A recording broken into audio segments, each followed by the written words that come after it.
Assalamualaikum dan salam sejahtera. Saya Zurina binti Abdul Wahid bersama sahabat saya Nurul Huda binti Muhammad Mahyudin dari Ipoh akan membentangkan dasar dan analisis fikal tajuk Good and Service Tax Amalan dan Pelaksanaan di Singapura. Cukai adalah sumber pendapatan penting bagi menjana pendapatan dan menyokong ekonomi sesebuah negara. Cukai barang dan perkhidmatan atau GST adalah cukai kepenggunaan berasaskan konsep nilai tambah. Hasil daripada cukai digunakan oleh kerajaan untuk mentadbir dan menguruskan negara serta pembangunan negara.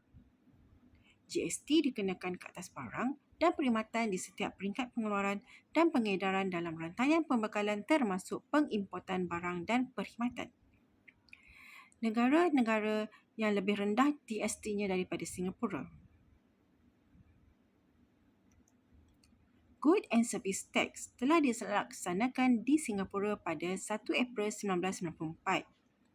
Akta GST dimodelkan mengikut perundangan VAT United Kingdom dan perundangan GST New Zealand.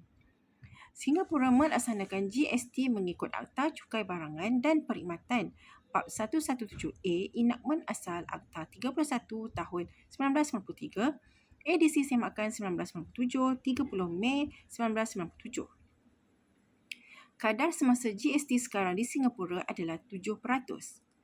Sebelum tahun 1986, kadar cukai pendapatan berada pada nilai 40%. Satu-satunya pengecualian adalah bagi penjualan dan pajakan hartanah kediaman, pengimportan dan bekalan tempatan, pelaburan logam berharga dan penyediaan perkhidmatan kewangan yang penting bagi kepentingan kerajaan. Definisi cukai. Cukai barang dan perkhidmatan ialah cukai penggunaan yang dikenakan ke atas pembekalan barangan dan perkhidmatan di Singapura dan import barangan ke Singapura. Cukai digunakan oleh pengguna mengandungi 6 elemen. Juga dikenali sebagai cukai kepenggunaan, consumption tax. Organisasi perniagaan juga boleh menuntut kredit cukai bagi setiap GST yang telah dikira dalam bekalan yang dibeli untuk tujuan pengenalan perniagaan. Kredit cukai ini dikenali sebagai kredit cukai input. Menurut Kelly Rachel 2008, pelabuhan Singapura ialah salah sebuah daripada 5 pelabuhan tersibuk di dunia. Presiden Republik mempunyai peranan penting sebagai penjaga fiskal.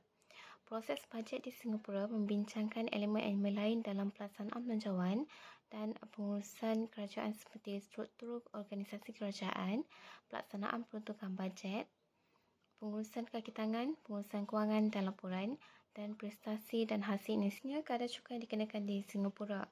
Kadar permulaan GST 3% ketika diperkenalkan di Singapura pada tahun 1994 adalah antara yang terendah di dunia. Menjana pendapatan cukai yang tinggi tetapi membiasakan rakyat dengan sistem pencukai yang baru.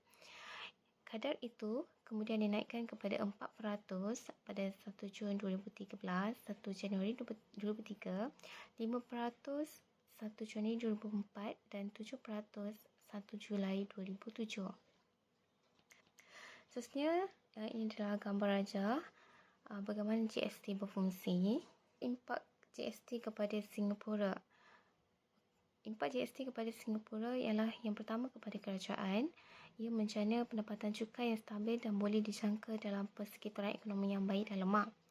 Seterusnya ia adalah cukai yang cekap kerana kos pentadbiran dan kutipan yang agak rendah. Seterusnya ialah untuk perniagaan dan individu. GST adalah sistem cukai yang lebih adil. Ia mengenakan cukai kepada golongan yang bekerja sendiri dan yang makan gaji hanya apabila mereka membelanjakan wang mereka. Seterusnya, cukai GST terpakai hanya kepada penggunaan dan simpanan dan pelaburan tidak dikenakan cukai.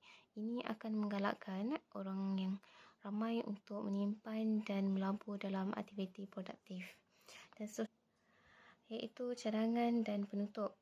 Penerusan dan pengekalan dasar ini bermakna Singapura menjadikan GST cukai tidak langsung sebagai sumber utama hasil kerajaan sekaligus mengelakkan beban cukai jatuh lebih berat ke atas rakyat Singapura berpendapatan rendah dan miskin. Golongan 10% paling atas dan bilangan eks rumah Singapura menyumbang 38% dari keseluruhan cukai yang dipungut. Golongan 20% paling atas dari bilangan eks rumah Singapura menyumbang 52% dari keseluruhan cukai yang dipungut. Golongan rakyat Singapura berpendapatan terendah menerima lebih besar bayaran pindahan transfer